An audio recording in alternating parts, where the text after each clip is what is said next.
Good morning बच्चों।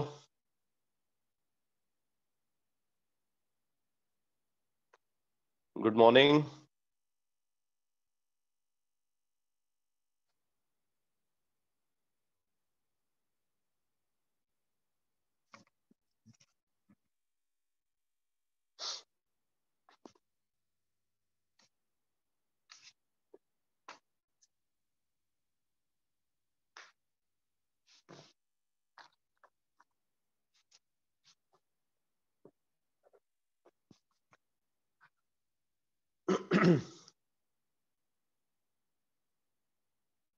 तो एक रिएक्शन जिसको हमें ये अल्कोहल की केमिकल प्रॉपर्टी में ऑक्सीडेशन के साथ डिस्कस करना चाहिए था, वो रिएक्शन मैंने ऑक्सीडेशन में नहीं डिस्कस किया था, तो पहले मैं उसको कंप्लीट करता हूं, ओपन ऑरर ऑक्सीडेशन, और फिर उसके बाद आगे प्रोसीड करेंगे। Oppenauer oxidation.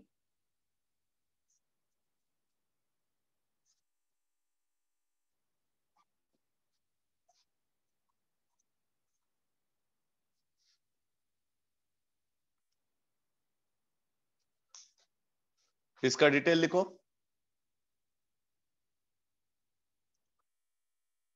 लिखो when ketone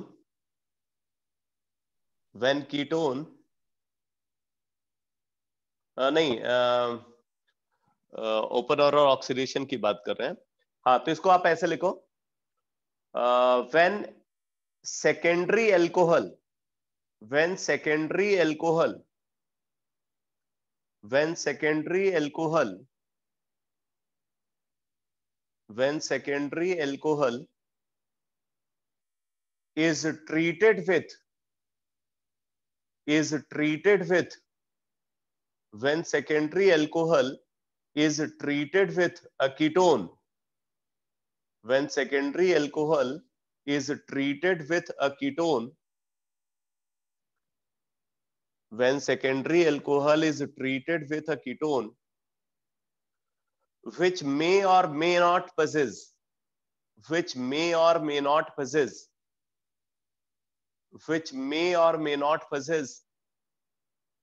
carbon carbon multiple bond which may or may not possess carbon carbon multiple bond which may or may not possess carbon carbon multiple bond in presence of aluminum tertiary butoxide in presence of aluminum tertiary butoxide in presence of aluminum tertiary butoxide in presence of aluminum tertiary butoxide then ketone is obtained then ketone is obtained then ketone is obtained then ketone is obtained।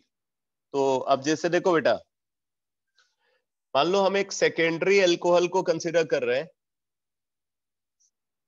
जैसे मान लो ये secondary alcohol है, secondary butyl alcohol, और इसको हमने treat किया with a ketone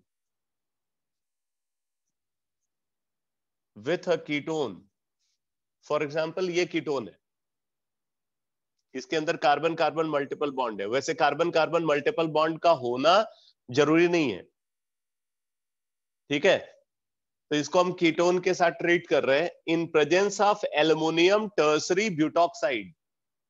तो aluminium tertiary butoxide यानी कि CH3 thrice CO negative thrice Al, aluminium tertiary butoxide के साथ हमने इसको ट्रीट किया। सेकेंडरी अल्कोहल है, उसको हम एक कीटोन के साथ ट्रीट कर रहे हैं जिसके अंदर कार्बन कार्बन मल्टीपल बॉन्ड हो भी सकता है और नहीं भी हो सकता है, और इसको हमने एल्युमिनियम टर्सरी ब्यूटॉक्साइड के साथ ट्रीट किया।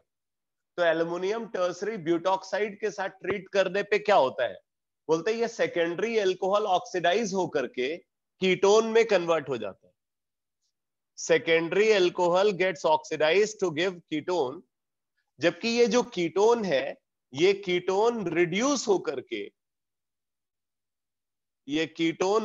होकर के सेकेंडरी एल्कोहल का फॉर्मेशन करता है। ठीक है, बेसिकली यहां पे दो रिएक्शन हो रही है, एक तरफ ये सेकेंडरी एल्कोहल कीटोन में कन्वर्ट हो रहा है, तो दूसरी तरफ ये कीटोन सेकेंडरी एल्कोहल में कन्वर्ट हो रहा है।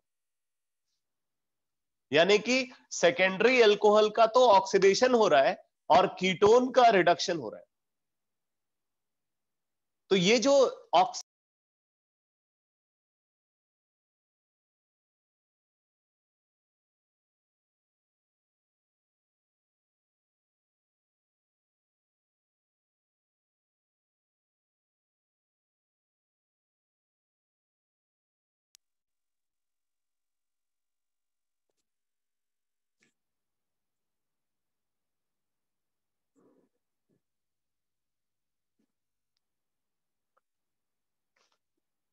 तो ये आप जो सेकेंडरी एल्कोहल कंसीडर कर रहे हो ये ऑक्सीडाइज होकर के कीटोन बना रहा है, ठीक, और ये कीटोन जो हम यहां पे कंसीडर कर रहे हैं ये कीटोन रिड्यूस होकर के सेकेंडरी एल्कोहल का फॉर्मेशन करता है।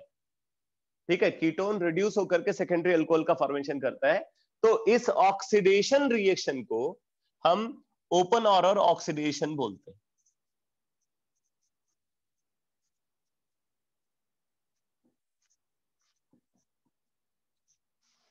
ऑक्सीडेशन रिएक्शन को ओपन ऑरर ऑक्सीडेशन बोलते हैं। और दूसरी तरफ ये जो रिडक्शन रिएक्शन ऑब्जर्व हो रही है, इस रिडक्शन रिएक्शन को एमपीवी रिडक्शन बोलते हैं। ये भी बड़ा इंपॉर्टेंट नेम है, एमपीवी रिडक्शन बोलते हैं।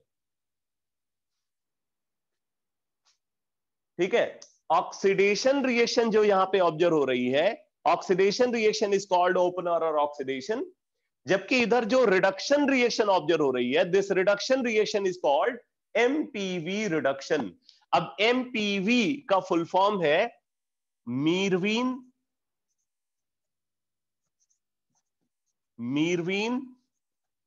पॉन्डोर्फ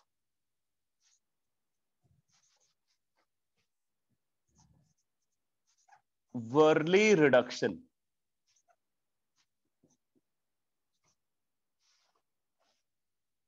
मीरवीन पॉन्डोर्फ वर्ली रिडक्शन। ठीक है, ये एमपीवी रिडक्शन फुल फॉर्म है मीरवीन पॉन्डोर्फ वर्ली रिडक्शन। ठीक है, तो सेम रिएक्शन दो नाम से जानी जाती है। ऑक्सीडेशन के पॉइंट ऑफ व्यू से अगर हम रिएक्शन को कंसीडर करते हैं फिर तो हम उसको ओपन ऑरर ऑक्सीडेशन बोलते हैं, और से अगर रिएक्शन को रिडक्शन के पॉइंट ऑफ व्यू से कंसीडर करते हैं then it is called MPV reduction.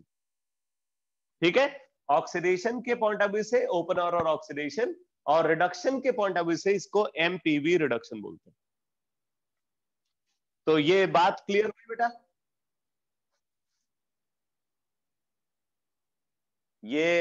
ये सब कुछ समझ में आया आपको? उसी रिएक्शन के दो नाम हैं, ओपन ऑरर ऑक्सीडेशन, क्योंकि यहां पे ऑक्सीडेशन भी हो रहा है और यहां पे रिडक्शन भी हो रहा है। तो जब रिडक्शन के लिए हम इसको कंसीडर करेंगे तो एमपीवी रिडक्शन, और ऑक्सीडेशन के लिए कंसीडर करेंगे तो Oppenauer oxidation.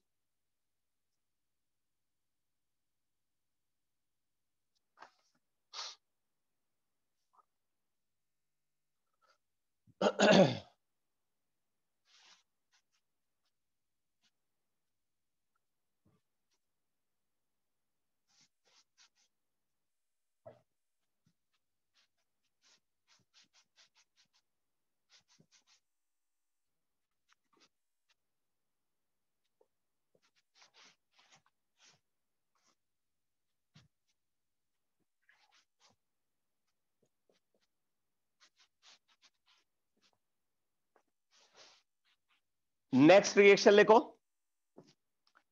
Next reaction with phosphorus pentasulphide. Reaction with phosphorus pentasulphide. तो इसमें नोट करो, when alcohol is treated with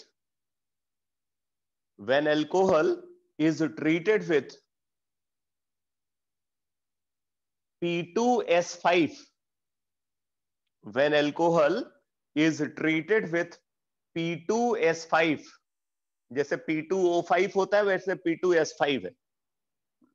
When alcohol is treated with P2S5, then thioalcohol is obtained. Then thioalcohol is obtained. Then thioalcohol is obtained. तो अगर हम alcohol को P2S5 के साथ treat करते हैं तो थायोल बनता है RSH एंड P2O5 का फॉर्मेशन हो जाता है। इस तरीके से रिएक्शन प्रोसीड करती है। ROH plus P2S5 gets converted into RSH plus P2O5। इसी तरीके से अगर मान लो आप यहां फिनॉल को कंसिडर कर रहे हो, फिनॉल को, और आपने इसको P2S5 के साथ ट्रीट किया तो यहां पे C6H5SH बन जाएगा। ठीक है, मतलब बेंजीन रिंग पे OH की जगह पे SH आ जाएगा और P2O5।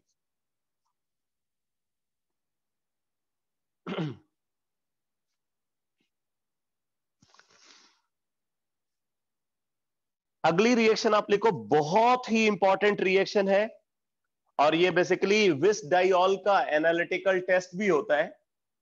ठीक है, लिखो मेलाप्रेड ऑक्सीडेशन।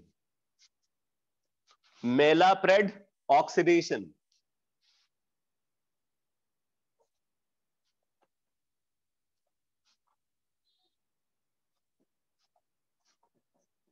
ये बहुत ही इंपॉर्टेंट रिएक्शन है और इस पे क्वेश्चन के पूछे जाने की पॉसिबिलिटी काफी ज्यादा रहती है। ये रिएक्शन आप बायोमॉलिक्यूल्स में भी इसका इन्वॉल्वमेंट देखोगे, मेलाप्रेड ऑक्सीडेशन का।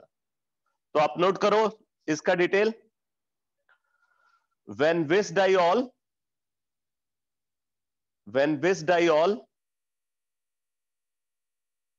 is treated with periodic acid, when vis diol is treated with periodic acid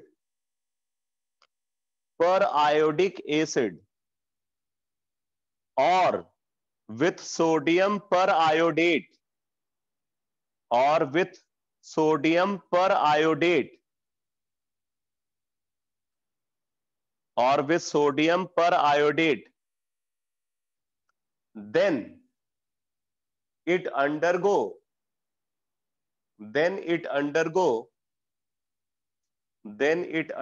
the cleavage of carbon-carbon bond. Then it undergo the cleavage of carbon-carbon bond. Then it undergo the cleavage of carbon-carbon bond to produce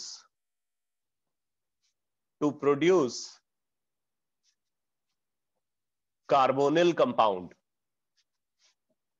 To produce carbonyl compound. To produce carbonyl compound. ठीक है, अब जैसे देखो, अगर हमारे पास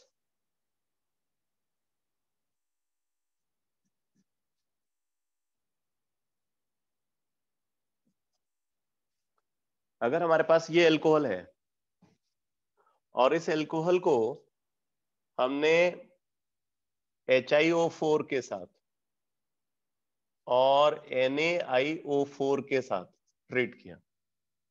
HiO4 और NaIO4 के साथ हम ट्रीट करते हैं तो यहाँ पे क्या होता है, ये कार्बन कार्बन बॉन्ड ब्रेक हो जाता है और कार्बन कार्बन बॉन्ड की ब्रेकिंग से इधर वाला जो अल्कोहल है ये कार्बोनिल कंपाउंड में और इधर वाला अल्कोहल भी कार्बोनिल कंपाउंड में कन्वर्ट हो जाता है।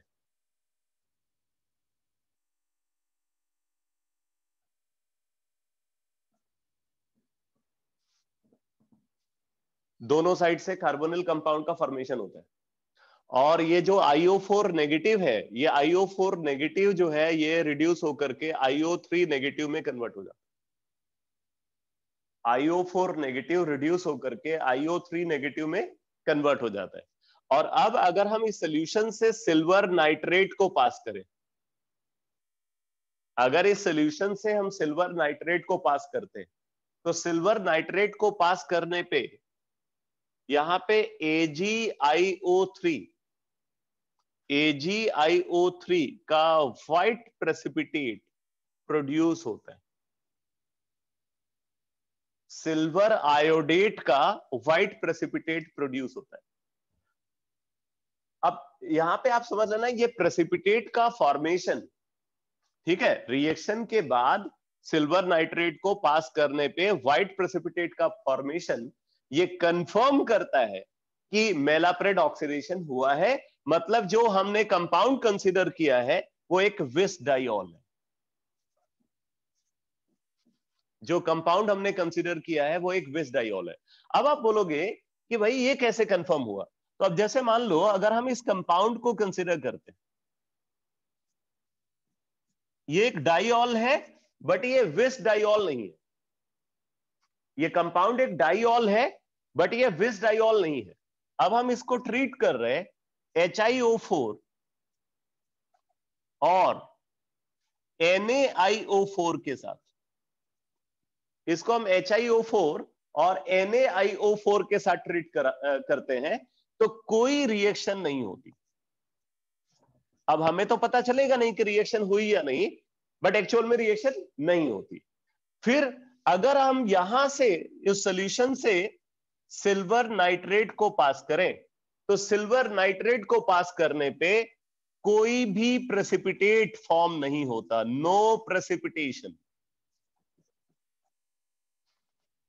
No precipitation. सिल्वर नाइट्रेट को पास करने पे कुछ भी प्रेसिपिटेट नहीं बनता, ठीक है, प्रेसिपिटेट फॉर्मेशन नहीं हो रहा है। अब देखो प्रेसिपिटेट फॉर्मेशन नहीं होना क्या इंडिकेट करता है?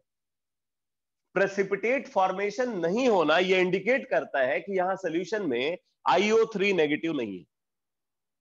IO3 नेगेटिव कब मिलेगा? IO3 नेगेटिव तब मिलेगा जब IO4 नेगेटिव अपना ऑक्सीडाइजिंग एक्शन दिखाएगा। जब IO4 नेगेटिव अपना ऑक्सीडाइजिंग एक्शन दिखाएगा तब ये रिड्यूस होगा और रिड्यूस होकर के IO3 नेगेटिव बनाएगा। तो आप ये बोलोगे कि भाई ऐसा भी तो हो सकता है कि सिल्वर आयन जो है वो IO4 नेगेटिव यानी कि पर आयोडेट आयन के साथ प्रेसिपिटेट बना ले। तो इसका जवाब है नहीं बना सकता। सिल्वर आयन के वो सॉल्ट्स जो स्ट्रांगली ऑक्सीडाइजिंग एनायन के साथ फॉर्म होते हैं, सिल्वर आयन के वो सॉल्ट्स जो स्ट्रांगली ऑक्सीडाइजिंग एनायन के साथ फॉर्म होते हैं, वो हमेशा हाईली सॉल्युबल होते हैं और हाईली सॉल्युबल होने की वजह से वो प्रेसिपिटेशन में इन्वॉल्व नहीं होते।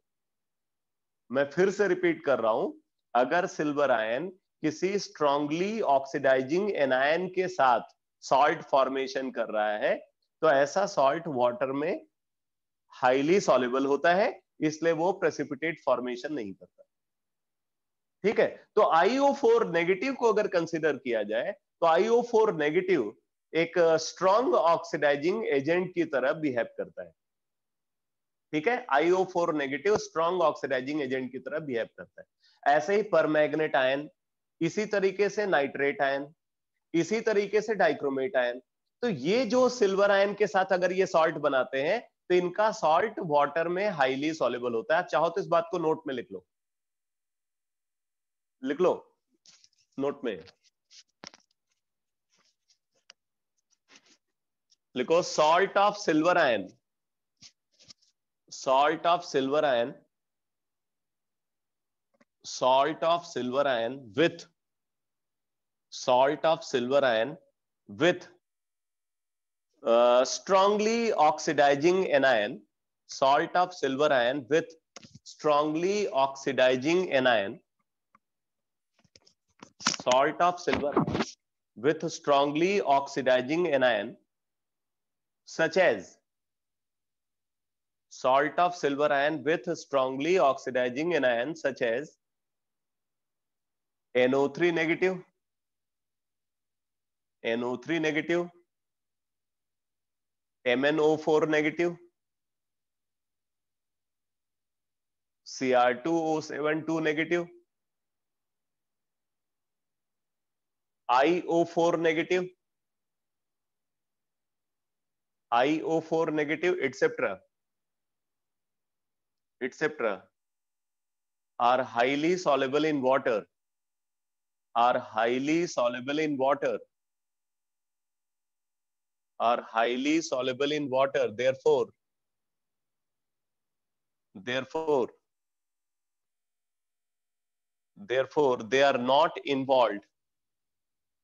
Therefore, they are not involved. Therefore, they are not involved in precipitation. Therefore, they are not involved in precipitation in water. Therefore, they are not involved in precipitation with water, in water. Therefore, they are not involved in precipitation in water. तो अब आप यहाँ पे देखो, अगर oxidation नहीं हुआ तो सिचुएशन में IO4 नेगेटिव ही बना रहेगा, और IO4 नेगेटिव अगर यहाँ पे होगा तो सिल्वर आयन के साथ प्रेसिपिटेट नहीं बनेगा। बट अगर IO4 नेगेटिव का ऑक्सीडाइजिंग एक्शन ऑब्जर्व हुआ, फिर तो यहाँ पे IO3 नेगेटिव प्रेजेंट होगा, और IO3 नेगेटिव इसके साथ प्रेसिपिटेट के फॉर्म में एग्जिस्ट करेगा। ठीक है, तो प्रेसिपिटेट का फॉर्म होना ये इंडिकेट करता है कि ऑक्सीडेशन हुआ है। बोलो बेटा, ये बात समझ में आई आपको? ये बात समझ में आई?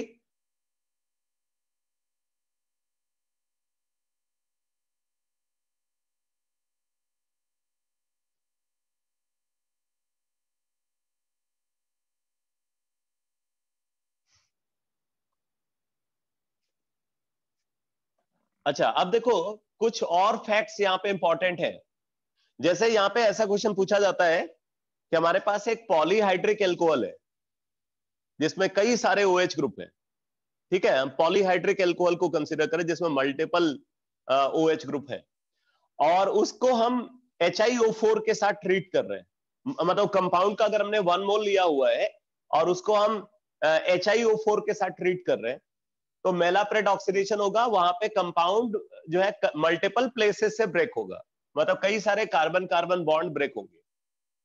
तो आपसे क्वेश्चन ऐसा पूछा जाएगा कि उस कंपाउंड का अगर मेलाप्रेट ऑक्सीडेशन कराया जाता है तो मेलाप्रेट ऑक्सीडेशन कराने पे पर मोल ऑफ कंपाउंड कितने मोल HiO4 के यूज होंगे। एक तो ये पूछा जाता है, पर मोल ऑफ कंपाउंड कितने मोल HiO4 के यूज होंगे।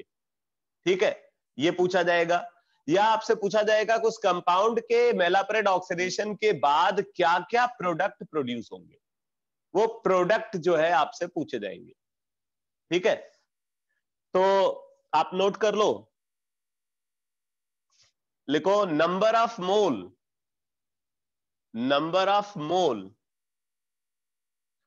Of HiO4 used, number of mole of HiO4 used per mole of compound taken, number of mole of HiO4 used per mole of compound taken, per mole of compound taken depends upon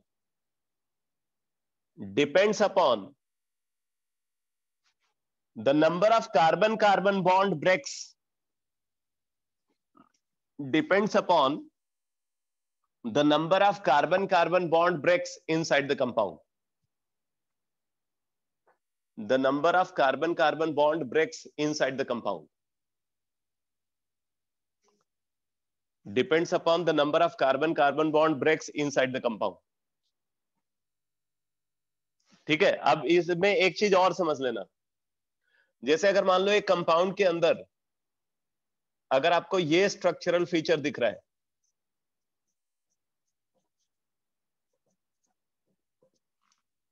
अगर compound के अंदर ये structural feature है तो आप इसको ऐसे समझोगे, दिस इज इक्वलेंट टू, क्योंकि यहाँ पे कार्बोनिल ग्रुप है, एक कार्बोनिल ग्रुप इक्विवेलेंट होता है जेम डाइऑल के, तो carbonyl group is equivalent to a gem diol, तो आप इसको ऐसे समझ सकते हो, ये जो है वो एक जेम डाइऑल के इक्विवेलेंट है, और जेम डाइऑल के इक्विवेलेंट है, इसका मतलब क्या होगा, ये कार्बन कार्बन बॉन्ड ब्रेक हो जाएगा मेलाप्रेड ऑक्सीडेशन के मीन टाइम, ठीक है। तो मेलाप्रेड ऑक्सीडेशन के मीन टाइम ये कार्बन कार्बन बॉन्ड ब्रेक हो जाएगा। तो आपको इसको भी ध्यान रखना है कि जरूर नहीं कि एडजेसेंट कार्बन पे OH ही हो, एडजेसेंट कार्बन पे OH के साथ अगर एल्डिहाइडिक या कीटोनिक ग्रुप प्रेजेंट है तो ऐसा कंपाउंड भी मेलाप्रेड ऑक्सीडेशन में पार्टिसिपेट करता है।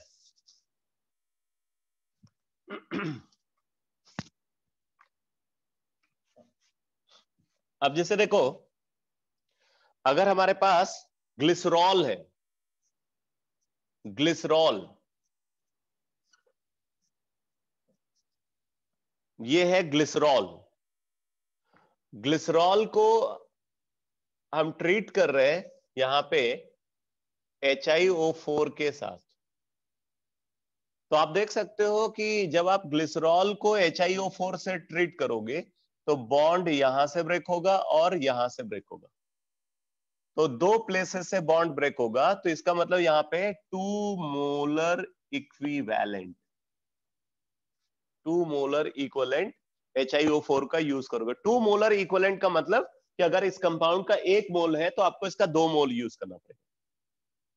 अब देखो प्रोडक्ट क्या बनेगा, तो ये जो टर्मिनल एल्कोहल है, मतलब प्राइमरी एल्कोहल, इस प्राइमरी एल्कोहल का सिंगल ऑक्सीडेशन हो रहा है, मतलब एक साइड से ऑक्सीडेशन हो रहा है, तो ये ऑक्सीडाइज होकर के फॉर्मल्डिहाइड बना लेता है। अब ध्यान से समझना प्रोडक्ट कैसे आप प्रिडिक्ट करोगे, तो ये वाला जो टर्मिनल एल्कोहल है वो तो फॉर्मल्डिहाइड में कन्वर्ट हो जाएगा। ये जो बीच वाला एल्कोहल है आप देखो तो इसका डबल ऑक्सीडेशन हुआ है। डबल ऑक्सीडेशन कैसे हुआ है, इस साइड से भी ऑक्सीडाइज हुआ है और इस साइड से भी ऑक्सीडाइज हुआ है, तो पहले जब ये ऑक्सीडाइज होगा तो ये फॉर्मल्डिहाइड बनेगा, फिर ऑक्सीडाइज होगा तो ये फॉर्मिक एसिड बन जाएगा, मतलब ये बीच वाला जो एल्कोहल है ये फॉर्मिक एसिड बना लेता है।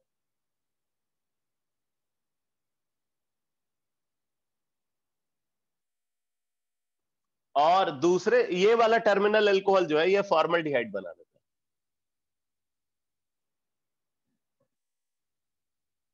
तो इस तरीके से अगर आप देखोगे तो 2 मॉलिक्यूल फॉर्मल्डिहाइड का और 1 मॉलिक्यूल फॉर्मिक एसिड का फॉर्म होगा। जब हम ग्लिसरॉल का मेलाप्रेड ऑक्सीडेशन कराएंगे तो 2 मॉलिक्यूल फॉर्मल्डिहाइड का और 1 मॉलिक्यूल फॉर्मिक एसिड का प्रोड्यूस होगा। आप देखो अगर हम इस कंपाउंड को कंसीडर करते हैं,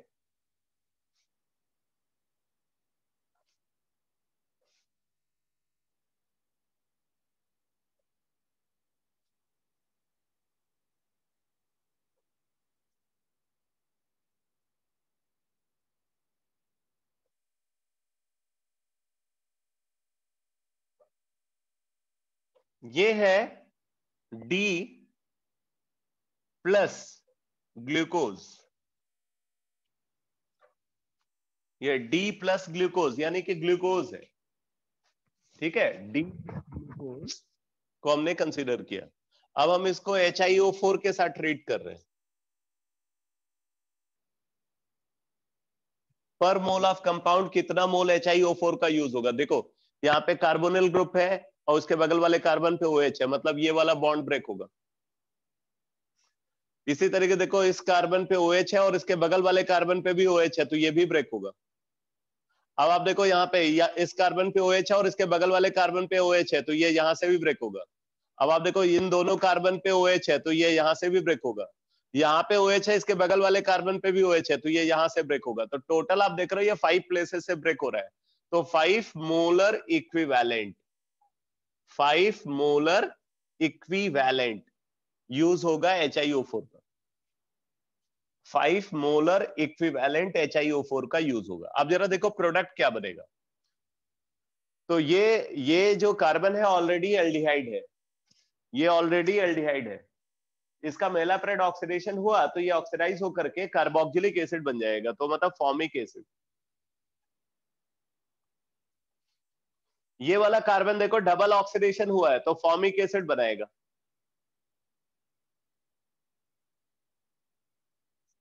इसके नीचे वाला कार्बन भी डबल ऑक्सीडेशन में पार्टिसिपेट कर रहा है तो फॉर्मिक एसिड बनाएगा।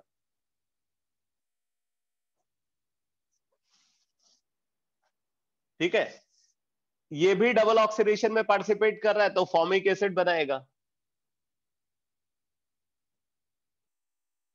इसके नीचे वाला भी जो कार्बन है वो डबल ऑक्सीडेशन में पार्टिसिपेट कर रहा है, फॉर्मिक एसिड बनाएगा। और इसके नीचे वाला जो कार्बन है ये सिंगल ऑक्सीडेशन में पार्टिसिपेट कर रहा है, तो ऑलरेडी ये एल्कोहल है तो ऑक्सीडाइज होकर के फॉर्मल्डिहाइड बन जाएगा। इस तरीके से अगर आप देखोगे तो पर mole of glucose 5 mole formic acid के और 1 मोल फॉर्मल्डिहाइड का प्रोड्यूस होगा। 5 मोल फॉर्मिक एसिड के और 1 मोल फॉर्मल्डिहाइड का प्रोड्यूस होगा।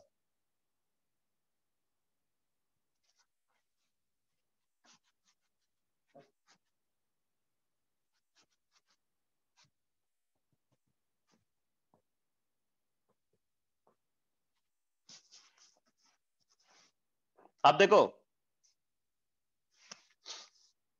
अगर हम फ्रक्टोज को कंसीडर करते हैं, फ्रक्टोज, ये स्ट्रक्चर होता है फ्रक्टोज का।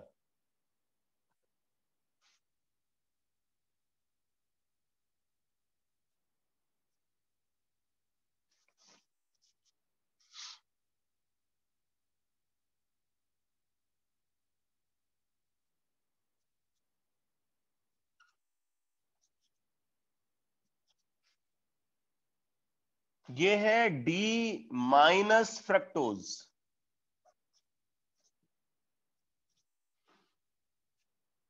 डी माइनस फ्रक्टोज, प्लस या माइनस ये इंडिकेट करता है कि वो क्लॉकवाइज रोटेशन दिखाता है प्लेन पोलराइज लाइट के टुवर्ड्स या एंटी क्लॉकवाइज रोटेशन दिखाता है।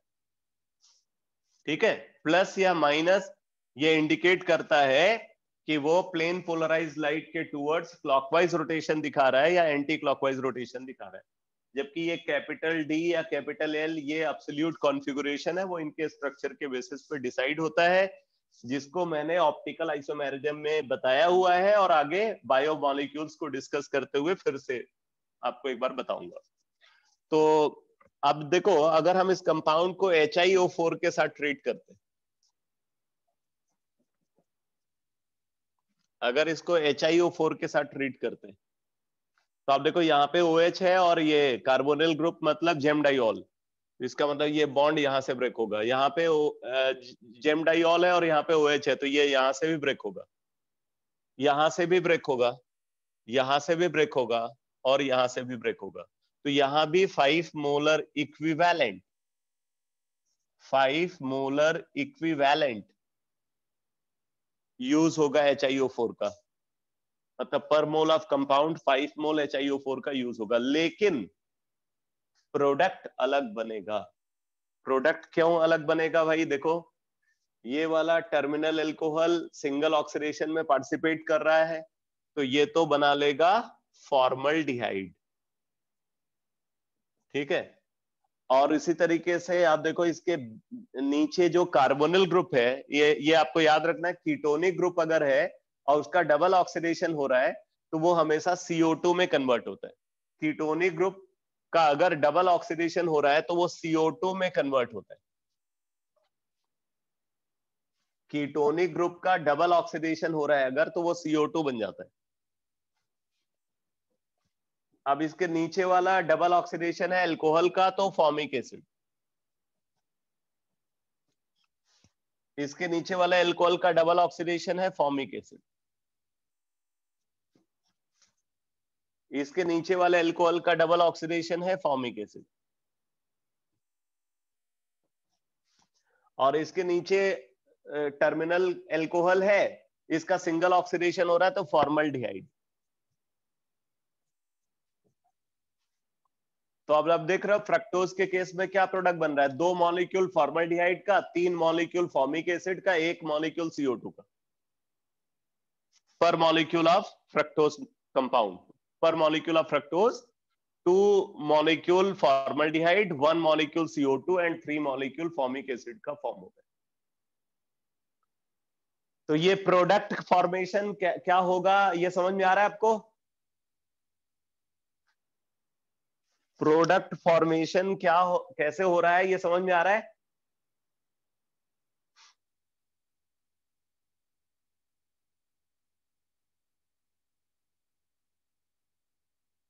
और ये भी समझ में आ गया कि HiO4 के कितने मोल यूज होंगे पर मोल ऑफ कंपाउंड?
अब देखो,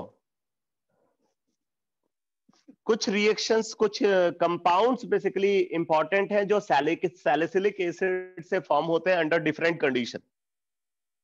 एक कंपाउंड को मैं पहले भी बता चुका हूं, वैसे कुछ और कंपाउंड्स भी हैं। तो सैलिसिलिक एसिड है हमारे पास,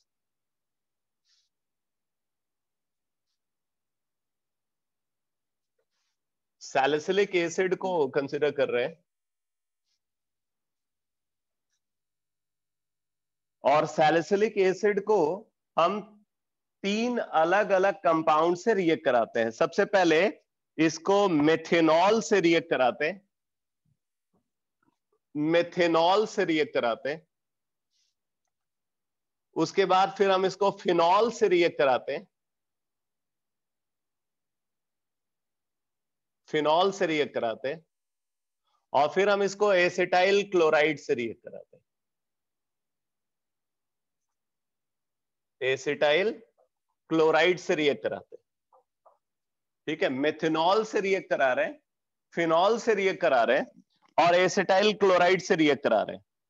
तो जब हम इसको मेथेनॉल से रिएक्ट कराते हैं तो फॉर्म होता है मिथाइल सैलिसिलेट, मिथाइल सैलिसिलेट का फॉर्मेशन होता है।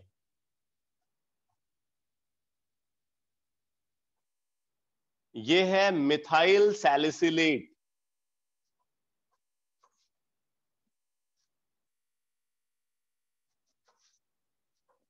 मिथाइल सैलिसिलेट, या इस कंपाउंड को ऑयल ऑफ विंटर ग्रीन बोलते हैं, ऑयल ऑफ विंटर ग्रीन।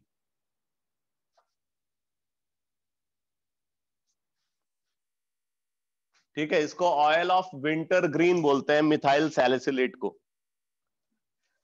और जब हम इसको फिनॉल से रिएक्ट कराते हैं तो फिनाइल सैलिसिलेट का फॉर्मेशन होता है।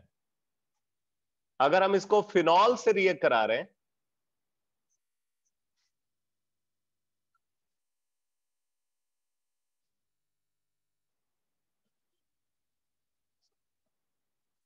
तो फिनाइल सैलिसिलेट का फॉर्मेशन होता है।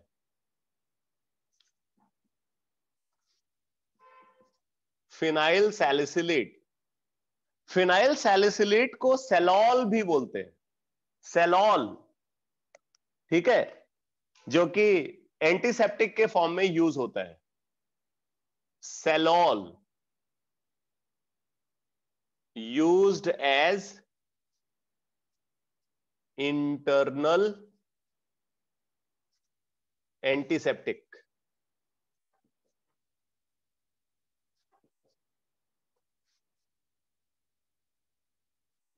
यूज्ड एज इंटरनल एंटीसेप्टिक, ठीक है।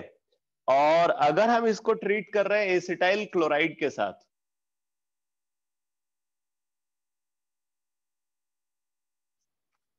तब एसिटाइल सैलिसिलिक एसिड का फॉर्मेशन होता है। ये प्रोडक्ट बनेगा, इसको बोलेंगे एसिटाइल सैलिसिलिक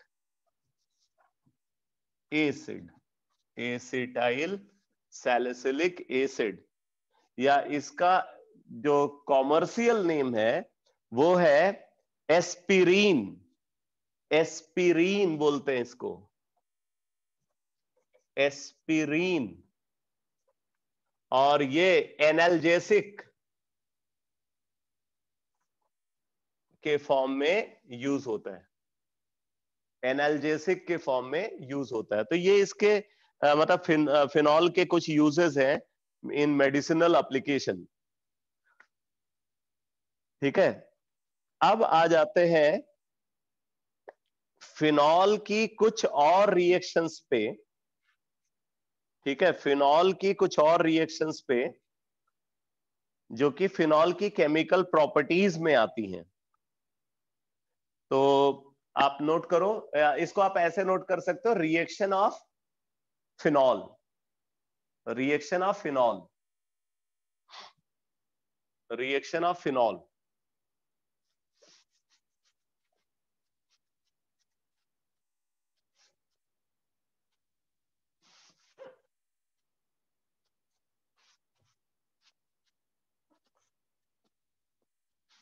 तो इसमें आप नोट करो,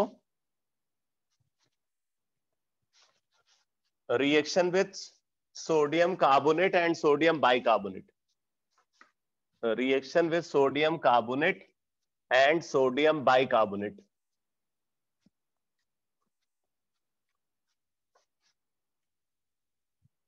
तो आप नोट करो,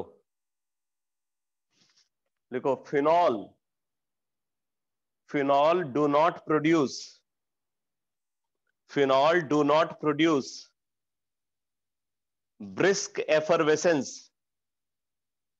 Phenol do not produce brisk effervescence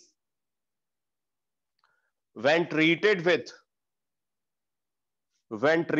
sodium carbonate and sodium bicarbonate. Phenol do not produce brisk effervescence, brisk effervescence when treated with sodium carbonate and sodium bicarbonate, though it gives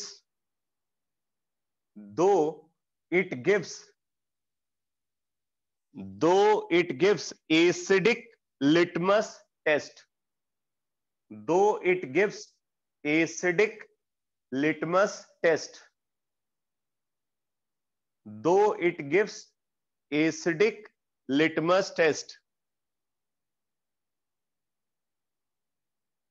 ठीक है। तो बोल रहा है कि acidic litmus test देने के बावजूद भी, मतलब एसिडिक होने के बावजूद भी ये सोडियम कार्बोनेट और सोडियम बाइकार्बोनेट से रिएक्ट करके ब्रिस्क एफरवेसेंस का फॉर्मेशन नहीं करता जो नॉर्मली एसिडिक कंपाउंड करते हैं। लिख लो, this indicates that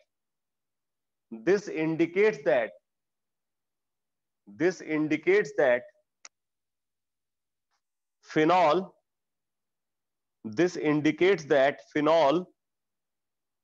is less acidic. This indicates that phenol is less acidic than that of carbonic acid. This indicates that phenol is less acidic than that of carbonic acid. Phenol is less acidic then that of carbonic acid. तो देखो, phenol को अगर हम sodium carbonate और sodium bicarbonate के साथ react कराते हैं तो ऑब्जर्व ये होता है कि कोई रिएक्शन ही नहीं होती। लेकिन अगर हम यहीं पे एसिटिक एसिड को कंसीडर करें और इसको सोडियम कार्बोनेट और सोडियम बाइकार्बोनेट से रिएक्ट कराते हैं, तो अब जैसे अगर सोडियम कार्बोनेट को हमने यूज किया है तो एसिटिक एसिड के 2 मॉलिक्यूल इन्वॉल्व होते हैं और फिर रिएक्शन के थ्रू सोडियम एसीटेट बन जाता है, सोडियम एसीटेट बन जाता है और साथ में कार्बोनिक एसिड बनता है, और जो कि अनस्टेबल है, तो अनस्टेबल होने की वजह से यह डिकम्पोज होकर के CO2 और H2O बनाता है।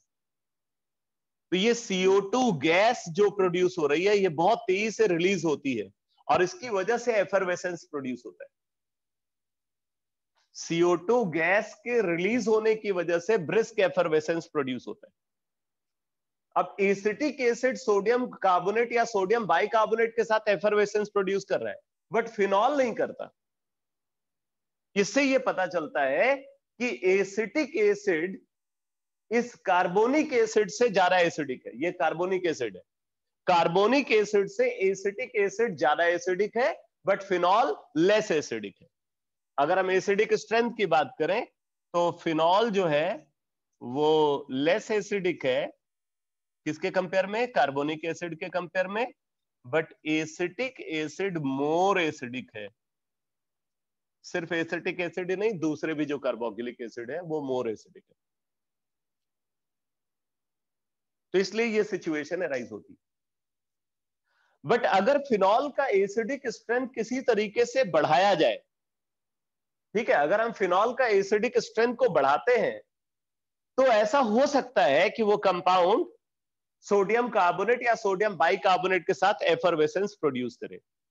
तो जैसे अगर ये कंपाउंड है, अगर हम इसको कंसीडर कर रहे हैं ट्राई नाइट्रोफिनॉल, जिसको पिक्रिक एसिड बोलते हैं, ये तो स्ट्रॉन्ग एसिड होता है, ठीक है। ट्राई नाइट्रोफिनॉल जो है ये स्ट्रॉन्ग एसिड की तरह बिहेव करता है, इसका एसिडिक कैरेक्टर एसिटिक एसिड से भी ज्यादा है। तो इसका मतलब ऑब्वियसली ये कार्बोनिक एसिड से ज्यादा एसिडिक होगा, तो एफरवेसेंस प्रोड्यूस करेगा, ठीक है। ऐसे अगर हम डाई नाइट्रोफिनॉल को कंसीडर करते हैं तो डाई नाइट्रोफिनॉल भी कार्बोनिक एसिड से ज्यादा एसिडिक होता है। अगर डाई नाइट्रोफिनॉल है तो ये भी कार्बोनिक एसिड से ज्यादा एसिडिक होता है। मतलब ये सब सोडियम कार्बोनेट और सोडियम बाइकार्बोनेट के साथ एफरवेसेंस प्रोड्यूस करेंगे। ये काफी इंपॉर्टेंट इंफॉर्मेशन है बेटा, इसलिए बता रहा हूं। तो डाइनाइट्रोफिनॉल और ट्राइनाइट्रोफिनॉल सोडियम कार्बोनेट और सोडियम बाइकार्बोनेट के साथ एफरवेसेंस प्रोड्यूस करते हैं, लेकिन फिनॉल सोडियम कार्बोनेट या सोडियम बाइकार्बोनेट के साथ एफरवेसेंस प्रोड्यूस नहीं करता। अच्छा, मोनोनाइट्रोफिनॉल भी नहीं प्रोड्यूस कर पाता, ठीक है। मोनोनाइट्रोफिनॉल भी एफरवेसेंस प्रोड्यूस नहीं कर पाता।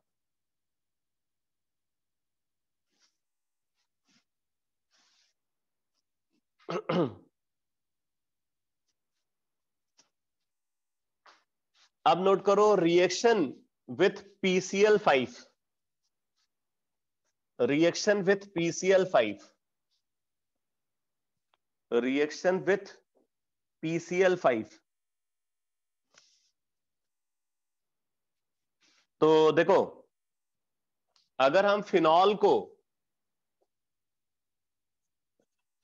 PCl5 से रिएक्ट करा रहे हैं तो हम एक्सपेक्ट करते हैं कि जैसे अल्कोहल एल्काइल क्लोराइड में कन्वर्ट हो जाता है, वैसे ही फिनॉल को भी क्लोरोबेंजीन में कन्वर्ट हो जाना चाहिए। तो क्लोरोबेंजीन बनता तो है बट पुअर यील्ड के साथ,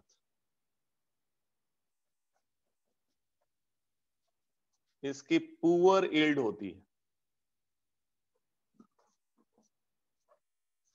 और फिर होता क्या है, ये जो POCl3 बना, ठीक है, POCl3 ये फिनॉल से, अनरिएक्टेड फिनॉल से रिएक्ट कर जाता है कुछ इस तरीके से। ये 5 मतलब फिनाइल ग्रुप, फिनॉल, ये फिनॉल है। ऐसे ही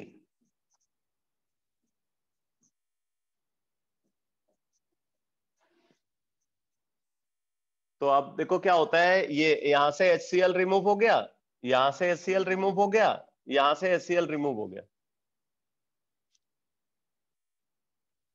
और HCl रिमूव होकर के यहां पे बन जाता है P double bond O C6H5 O C6H5 O C6H5, triphenyl phosphate बन जाता है प्लस HCl।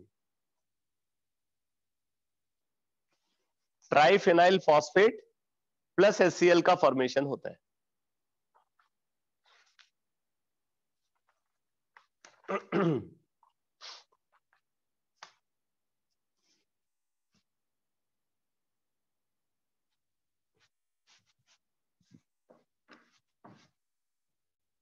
कहने का मतलब यह है कि अगर फिनॉल को आप PCl5 से रिएक्ट कराओगे तो मेन प्रोडक्ट ये बनेगा, ट्राइफिनाइल फॉस्फेट। क्लोरोबेंजीन जो है ये तो माइनर प्रोडक्ट है, मेजर प्रोडक्ट ट्राइफिनाइल फॉस्फेट। अब आप नोट करो next reaction, reaction with ammonia, reaction with ammonia, reaction with ammonia. तो फिनॉल की अमोनिया के साथ जो रिएक्शन होती है इसको हम बुचरर रिएक्शन बोलते हैं, BUCHER।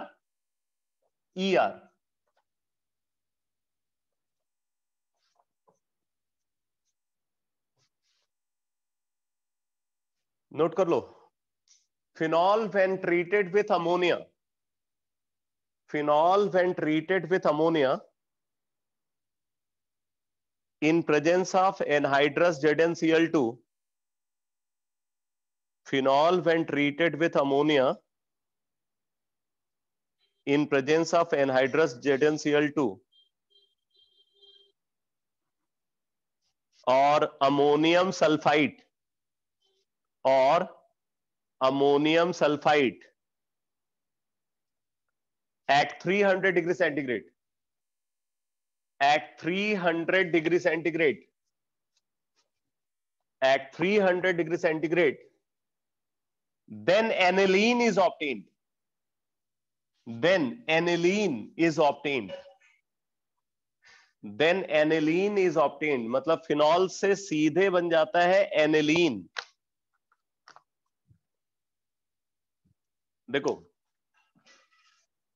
बोल रहे हैं कि अगर फिनॉल है, फिनॉल को अमोनिया के साथ anhydrous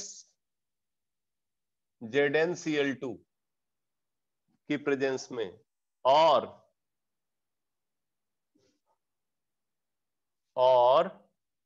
ammonium sulphide NH4 twice SO3, ammonium sulphate नहीं है, अमोनियम सल्फाइड है, अमोनियम सल्फाइड के साथ 300 डिग्री सेंटीग्रेड पे ट्रीट करते हैं, 300 डिग्री सेंटीग्रेड पे ट्रीट करते हैं, तो यहां पे एनिलीन बन जाता है प्लस H2।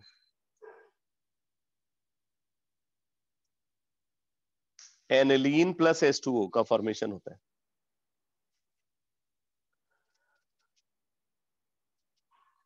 नेक्स्ट रिएक्शन लिखो,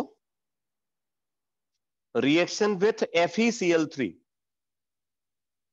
रिएक्शन विथ FeCl3, ये भी बहुत इंपॉर्टेंट रिएक्शन है। बेसिकली ये फिनॉल का एक एनालिटिकल टेस्ट है। फिनॉल ही नहीं बल्कि इनॉल, किसी भी इनॉल का ये एनालिटिकल टेस्ट है, तो नोट करो। देखो, phenol gives violet coloration, phenol gives violet coloration with neutral FeCl3, with neutral FeCl3 solution. Phenol gives violet coloration with neutral FeCl3 solution due to formation of a complex, due to formation of a complex. आगे लिखो, this is confirmatory test, this is confirmatory test, this is confirmatory test of, this is confirmatory test of enolic functional group. This is confirmatory test of enolic functional group, enolic functional group यानी कि ये, this is confirmatory test of enolic functional group present inside the compound, enolic functional group present inside the compound. ठीक है, तो ये इनॉलिक functional group की presence को confirm करने वाला टेस्ट है। अब देखो इसमें होता क्या है, यहां पे हम फिनॉल को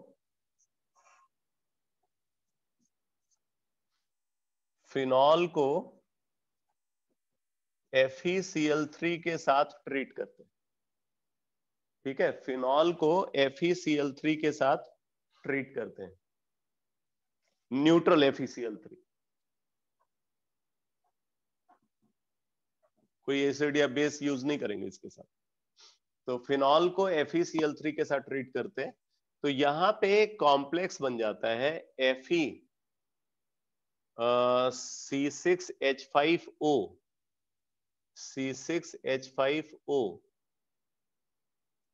C6H5O 6,3 नेगेटिव, FeC6H5O 6,3 नेगेटिव का फॉर्मेशन होता है। ठीक है, तो इस कॉम्प्लेक्स का फॉर्मेशन होता है यहाँ पे, और ये कॉम्प्लेक्स जो है ये वायलेट कलरेशन प्रोड्यूस करता है, वायलेट कलर्ड कॉम्प्लेक्स होता है। आप कोई और इनॉल यूज करोगे ना, तो ये फिनॉल की जगह, फिनॉक्साइड आयन की जगह पे वो इनॉक्साइड आयन यानी कि इनोलेट आयन जो है वहां पे आ जाएगा। तो ये फिनॉल का एक कंफर्मेटरी टेस्ट है। अगर हमें पता है कि एक एल्कोहल है, एरोमेटिक एल्कोहल, और हमें मतलब एक ये एरोमेटिक कंपाउंड है, उसके अंदर एल्कोहलिक फंक्शनल ग्रुप है या नहीं, तो इसके लिए हम क्या करेंगे, उसको न्यूट्रल FeCl3 के साथ रिएक्ट कराएंगे। अगर न्यूट्रल FeCl3 के साथ वायलेट कलर प्रोड्यूस हो गया, तो इससे कंफर्म हो जाता है कि वो फिनॉल ही है। जैसे अगर मान लो आपको इन दोनों को डिस्टिंग्विश करना है, ध्यान देना बेटा, हमारे पास एक कंपाउंड ये है क्रिजोल, ठीक है, एक क्रिजोल है, और दूसरा कंपाउंड है हमारे पास बेंजाइल अल्कोहल।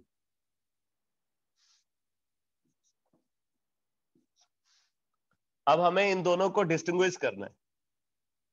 तो आप देख रहे हो ये तो एक एरोमेटिक एल्कोहल है, मतलब इसके अंदर इनॉलिक फंक्शनल ग्रुप है, बट यहां पे अगर आप देखो इनॉलिक फंक्शनल ग्रुप नहीं है, तो आप इसको न्यूट्रल FeCl3 के साथ रिएक्ट कराओगे तो ये वायलेट कलर प्रोड्यूस करेगा, बट ये वायलेट कलर प्रोड्यूस नहीं करेगा। ये दोनों आइसोमर है, ठीक है, ये दोनों आइसोमर है, फंक्शनल आइसोमर है, लेकिन इन दोनों को अगर आपको डिस्टिंग्विश करना है तो न्यूट्रल FeCl3 के साथ आप इनको डिस्टिंग्विश कर सकते हो। ये न्यूट्रल FeCl3 के साथ पॉजिटिव टेस्ट देगा, ये न्यूट्रल FeCl3 के साथ नेगेटिव टेस्ट देगा। ठीक है, ये पॉजिटिव टेस्ट देगा with neutral FeCl3,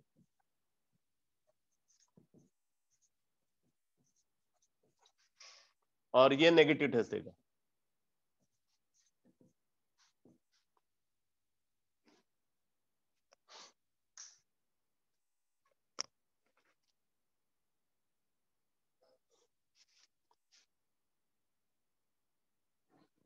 next reaction लिखो, स्कॉट एंड बामन रिएक्शन।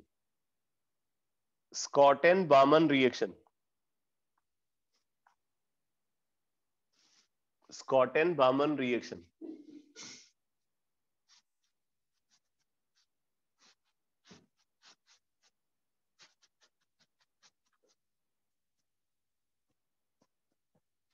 देखो पहले भी बताया हुआ है स्कॉट एंड बामन रिएक्शन के बारे में।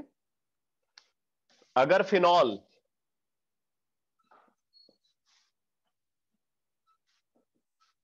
एसिटाइल क्लोराइड के साथ NaOH की प्रेजेंस में, आप पिरिडीन भी यूज कर सकते हो, ट्रीट करोगे तो फिनाइल एसीटेट बन जाता है। Phenyl acetate.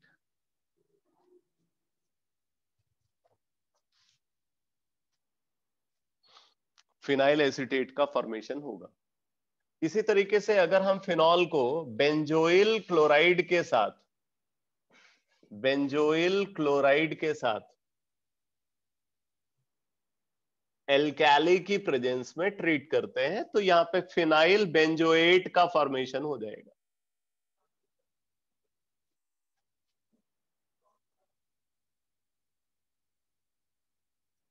फिनाइल बेंजोएट का फॉर्मेशन होगा।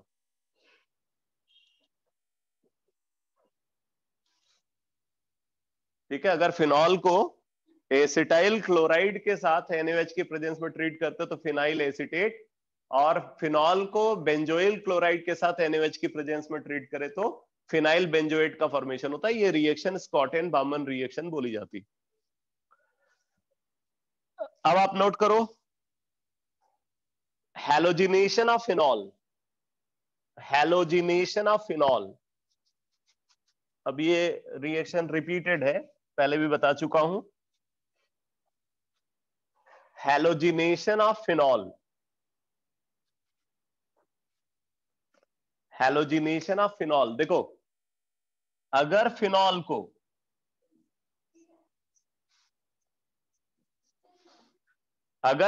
को ब्रोमीन के साथ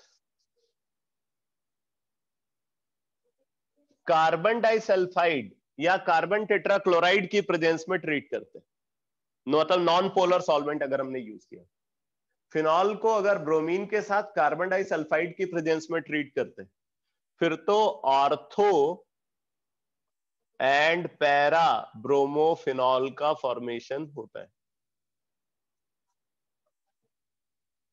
इसमें पैरा मेजर होगा क्योंकि यहां हाइड्रोजन बॉन्डिंग ऑब्जर्व नहीं होगी।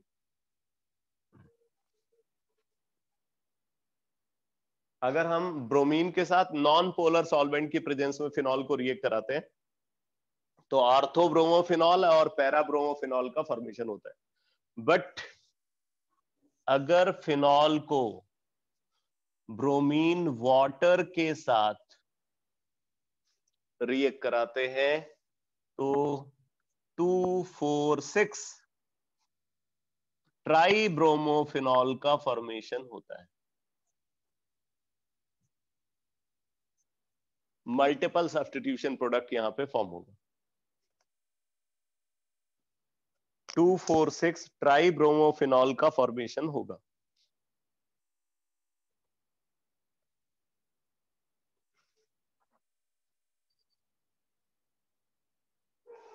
ठीक है, अब आप लिखो रिएक्शन विथ, या इसको ऐसे लिखो, nitration of phenol. Nitration of phenol. Nitration of phenol.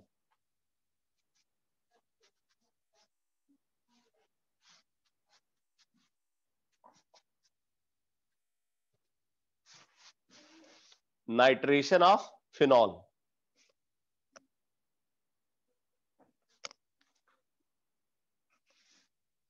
लिख लो, फिनॉल रिएक्ट्स विथ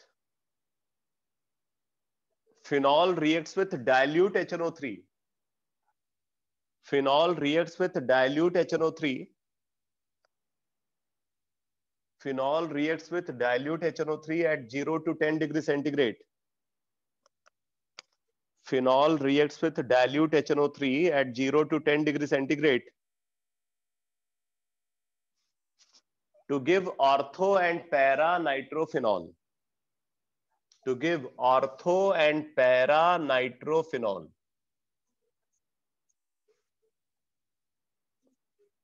अगर हम इसको डाइल्यूट HNO3 के साथ 0 to 10 डिग्री सेंटीग्रेड पे ट्रीट करते हैं तो ortho nitrophenol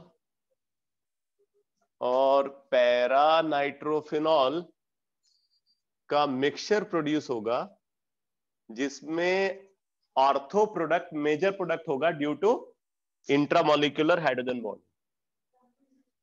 ortho product major product होगा due to intramolecular hydrogen bonding.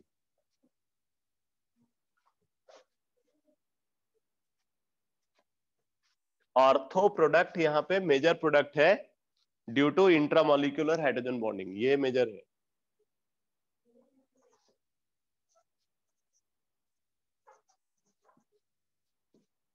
अब इसी में एक और इंफॉर्मेशन नोट करो, लिखो when phenol is treated with concentrated HNO3 and concentrated H2SO4. When phenol is treated with concentrated HNO3 and concentrated H2SO4. When phenol is treated with concentrated HNO3 and concentrated H2SO4, यानी कि nitrating mixture use कर रहे हैं, then picric acid is obtained. Then picric acid is obtained.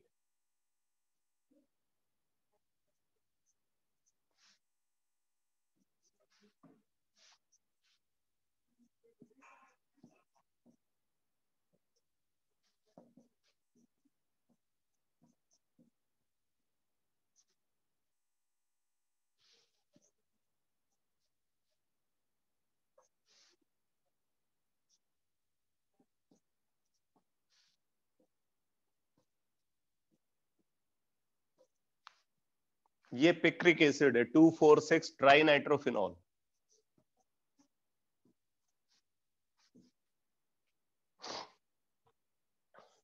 Strong acid की तरह behave करता है।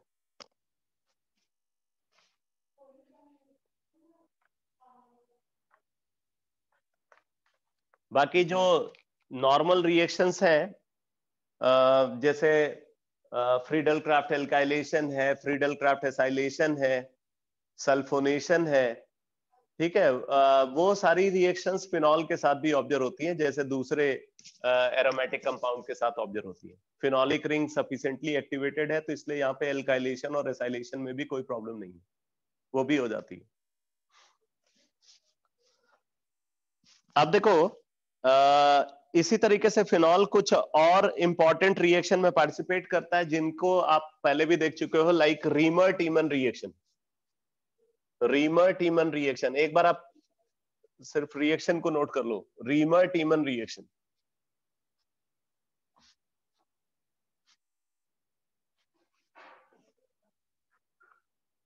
Reamer टीमन reaction, REIMER TIEMANN, reamer टीमन reaction. तो क्या करते हैं यहाँ पे, फिनॉल को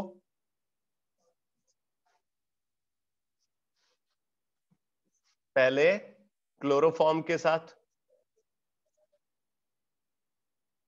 एल्कोहलिक KOH की प्रेजेंस में ट्रीट करते हैं, ठीक है, एल्कोहलिक KOH की प्रेजेंस में ट्रीट करते हैं और फिर एसिडिफिकेशन कराते हैं। फिनॉल को क्लोरोफॉर्म के साथ एल्कोहलिक KOH की प्रेजेंस में ट्रीट करते हैं, फिर इसका एसिडिफिकेशन कराते हैं। तो यहाँ पे ऑर्थो एंड पैरा सैलिसिलल डिहाइड का फॉर्मेशन होता है। ऑर्थो एंड पैरा सैलिसिलल डिहाइड का फॉर्मेशन होता है। डिटेल रिएक्शन का मैंने एल्काइल हैलाइड में बताया था, क्लोरोफॉर्म की केमिकल प्रॉपर्टी में। ऑब्वियसली यहां इंट्रामोलिक्यूलर हाइड्रोजन बॉन्डिंग होगी, तो ये मेजर प्रोडक्ट होगी।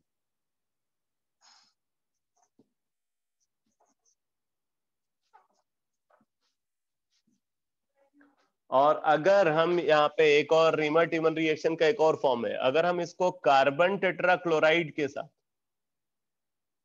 ठीक है, एल्कोहलिक KOH और NaOH की प्रेजेंस में ट्रीट करते हैं, एल्कोहलिक KOH और NaOH की प्रेजेंस में ट्रीट करते हैं, और फिर उसके बाद एसिडिफिकेशन कराते हैं, तो यहाँ पे ortho and para salicylic acid का फॉर्मेशन होता है। ये भी रीमर टीमन रिएक्शन बोली जाती है।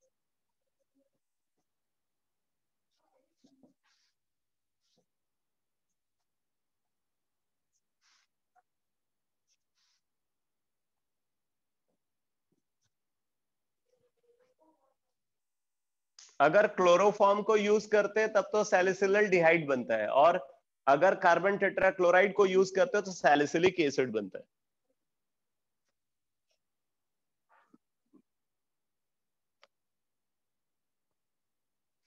ये है रीमर टीमन रिएक्शन। अब आप लिखो फिनॉल की केमिकल प्रॉपर्टी में Kolbe's Schmitt reaction, Kolbe's Schmitt reaction, Kolbe's Schmitt reaction.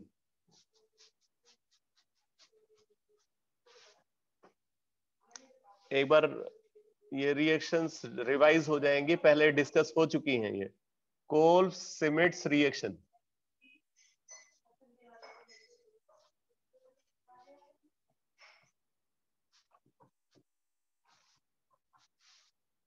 Kolbe's Schmitt reaction में यही प्रोडक्ट बनता है, ये सैलिसिलिक एसिड फॉर्म होता है।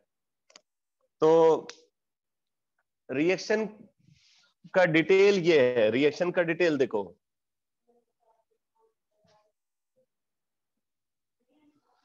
यहां पे हम फिनॉल को CO2 के साथ NaOH और KOH की प्रेजेंस में ट्रीट करते हैं। फिनॉल को CO2 के साथ NaOH और KOH की प्रेजेंस में ट्रीट करते हैं, और फिर उसके बाद एसिडिफिकेशन कराते हैं, तो ये प्रोडक्ट बन जाता है।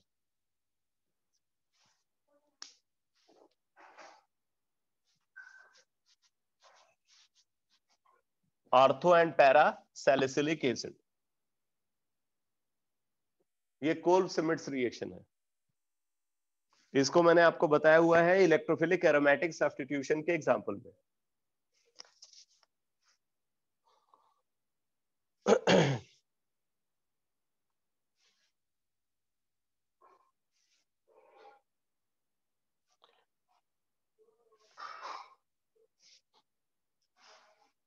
बाकी फिनॉल को अगर डायजोनियम क्लोराइड, आप लिख लो diazo coupling, diazo coupling next reaction, ये भी इलेक्ट्रोफिलिक एरोमेटिक सब्स्टिट्यूशन में डिस्कस किया हुआ है।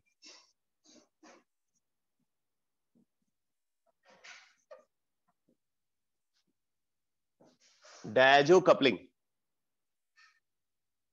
तो क्या है, अगर फिनॉल को बेंजीन डायजोनियम क्लोराइड के साथ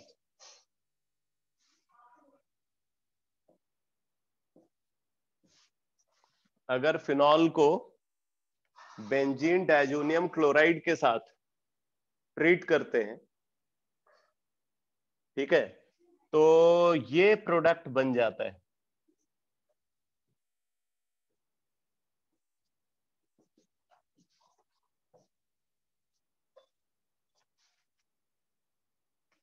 ठीक है, इस प्रोडक्ट का फॉर्मेशन होता है, इसको बोलेंगे para hydroxy azobenzene, para hydroxy azo benzene जो कि ऑरेंज और रेड डाई होता है, ऑरेंज कलर्ड और रेड कलर डाई होता है।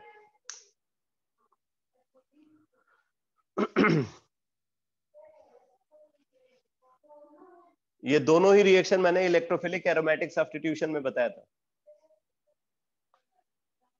फिर एक और रिएक्शन को इलेक्ट्रोफिलिक एरोमेटिक सब्स्टिट्यूशन में डिस्कस किया है, लिख लो, formation of phenolphthalein.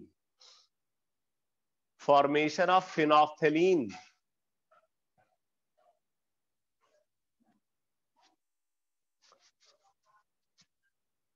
Formation of फिनोफ्थेलीन।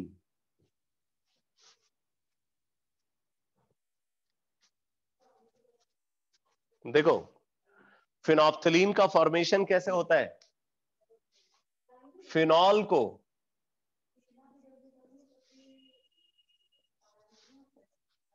Phthalic anhydride के साथ, थैलिक एनहाइड्राइड के साथ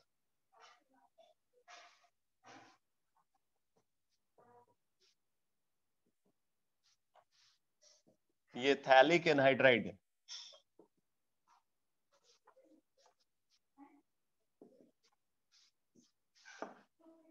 फिनॉल को थैलिक एनहाइड्राइड के साथ कंसंट्रेटेड H2SO4 की प्रेजेंस में ट्रीट करते हैं, कंसंट्रेटेड H2SO4 की प्रेजेंस में ट्रीट करते हैं। तो यहां पे प्रोड्यूस होता है, यहां पे प्रोड्यूस होता है ये कंपाउंड फिनोफ्थेलीन का फॉर्मेशन होता है कुछ इस तरीके से। पहले तो मैं स्ट्रक्चर बना देता हूं फिनोफ्थेलीन का। ये स्ट्रक्चर होता है फिनोफ्थेलीन का।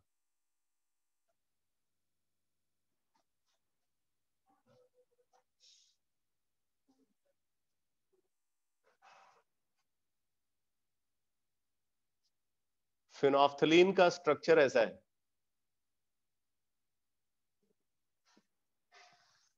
ये फिनोफ्थेलीन है,